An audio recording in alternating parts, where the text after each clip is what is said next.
Google does not stigmatize failure. As their chief social evangelist Gopi Kalayil told Fast Company, failure is the way to be innovative and successful. You can fail with pride. Google does not wait for everything to be perfect before launching something new. Their mindset is ship and iterate by releasing new products often and allowing users to point out flaws and potential improvements. Google does not worry about making an innovative idea profitable right away. They believe profitability will follow if they focus sufficiently on the user/customer. Google takes its mission statement, to organize the world's information and make it universally accessible and useful, very seriously.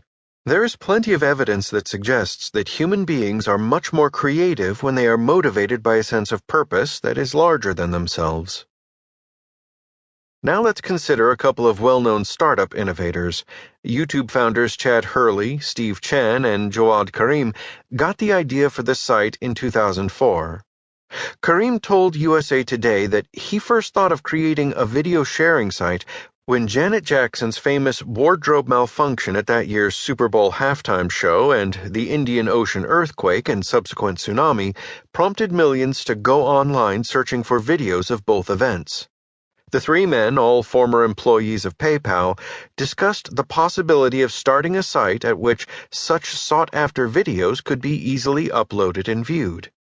In April 2005, the trio uploaded the first video to YouTube. In October 2006, Google bought them out for $1.7 billion in stock.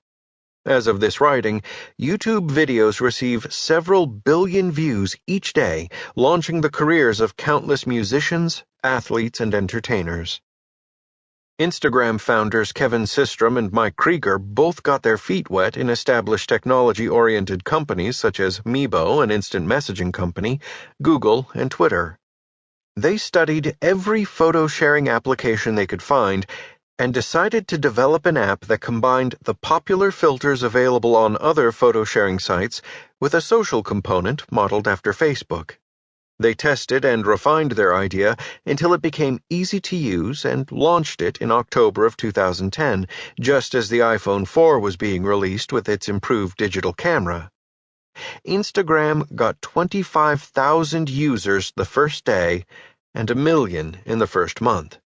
In April 2012, Systrom and Krieger sold their startup to Facebook for $1 billion, $300 million in cash, and the rest in Facebook stock.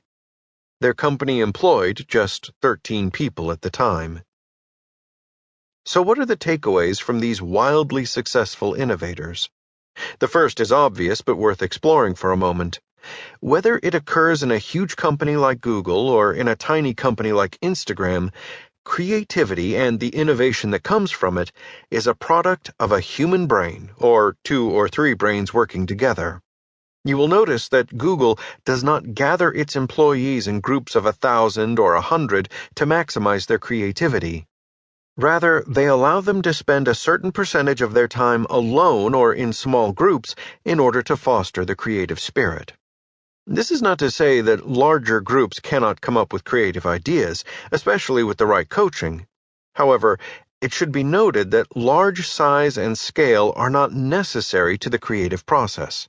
Furthermore, as we saw in the last chapter, the routine and subsequent rigidity associated with a larger company often hinders the creative process.